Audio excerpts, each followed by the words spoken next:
morning, everybody. I'm a lot older than the boiler, and hopefully I'm more efficient, so we'll see how this morning goes. Margaret Torrentes, who is my sorcerer over here of the slides. I should tell you, we will not bore you with death by PowerPoint today. These will accent the brilliance of this conversation, and the brilliance is yours, because we're not talking about roofs today, however important that is, and we're not talking about chemical toilets. We're talking about your future in terms of your careers, in terms of what's out there for you. And I think in particular, since we've been hearing so much about green jobs and the green economy, that we try and place this in some kind of context and talk to each of you in terms of how you can factor this into the career decisions that you're going to make. It's not only singing about the earth, and it's not only preserving endangered species, and it's not only protecting the national parks. It's what does it mean to you? What does it mean to you in terms of a career? What are the opportunities going to be? And what should you study to get there? The short answer is nobody really knows. So what I'm here to do is kind of give you a report from the front in terms of the things that you ought to be thinking about and the things that you ought to be considering. In order to do that, we have to put this in some kind of context, which hopefully will make mercifully brief for you. You know, there have been green jobs in this country for more than 100 years. We've had movements that have been grassroots movements that have developed into state and national organizations, like the Sierra Club, like the movement to create the national park system. These things were done 100, 150 years ago. These were groups of citizens who came together to create grassroots movements to lobby for very, very unpopular things that people thought might be good for them.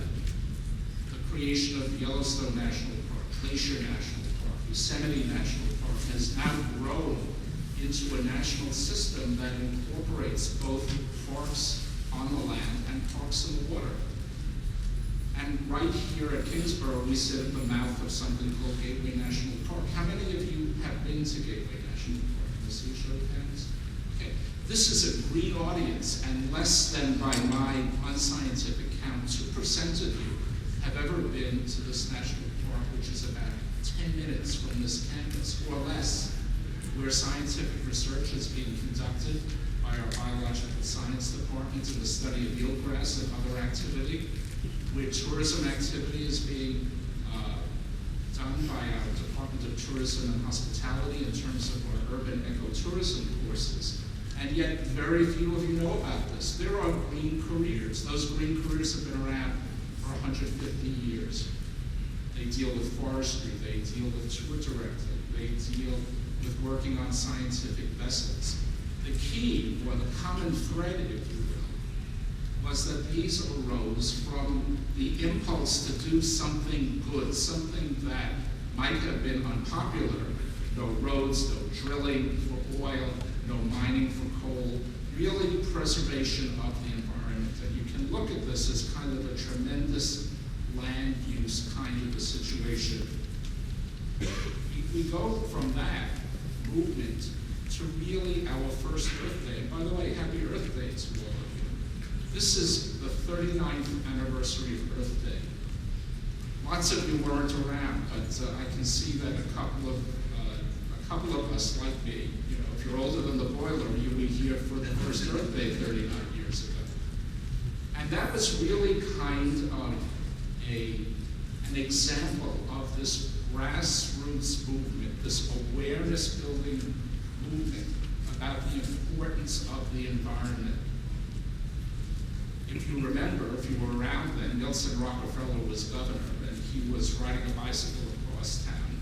People were taking dead fish out of the Hudson River, which was so polluted that the fish came out cooked from all of the pollution that was in the river, and kind of strewing it around the street. And, you know, people were giving away bags of earth, and there were millions of people that participated in spontaneous movements. The proposer of Earth Day was Nelson. And he had no idea that millions of people around the country would organize into spontaneous movements for this goal. And really, that first Earth Day led to some very, very intensive governmental efforts to institutionalize where the people in the country were about preservation of the environment. It was shortly after that that President Nixon, who we don't associate most of us with being particularly green, except maybe with envy for Watergate, he was, during his administration, we passed the Clean Air Act, the Clean Water Act, the Endangered Species Act. We created the Environmental Protection Agency and OSHA. Within a 5-year period after that first Earth Day, it was just a huge movement forward where the government sort of caught up with the people in terms of institutionalizing this grassroots movement about preserving and protecting the environment.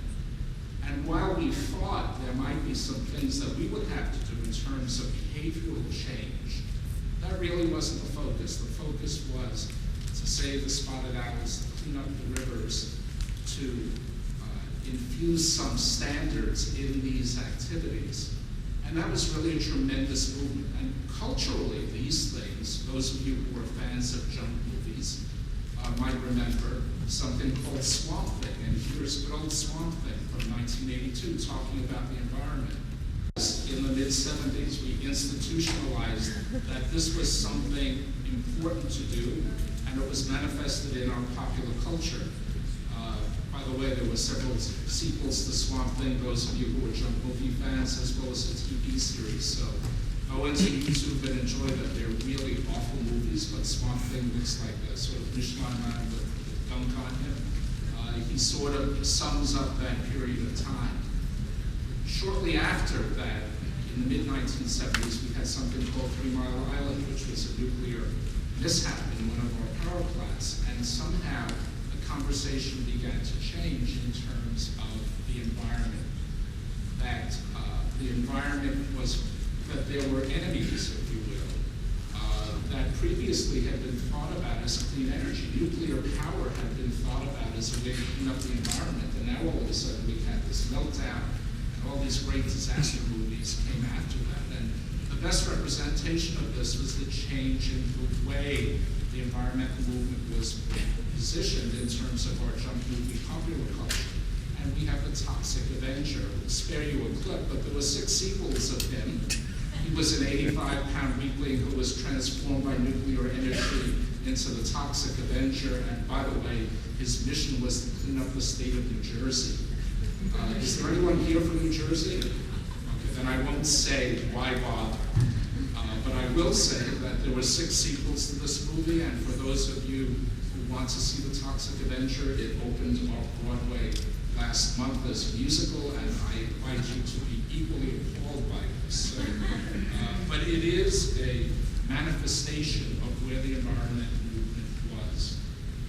So where are we today? We've always had green jobs. We know it's a good thing to have clean air and clean water. And you know, it's part of life. After all, it's green living for dummies. Anything that gets into the dummy series is really terrific. And there's lots of ways you can be a dummy about the environment. The new element that's happened is really the fact that green has become a disruptive technology.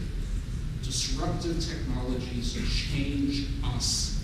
It's no longer sufficient to save the environment, or to clean up the water, or to save endangered species.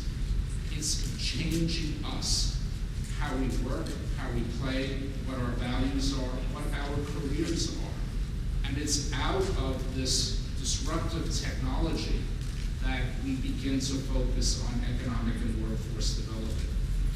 You have another disruptive technology, by the way, that we live through, all of us in this room, even those of us younger than the Kingsborough boiler.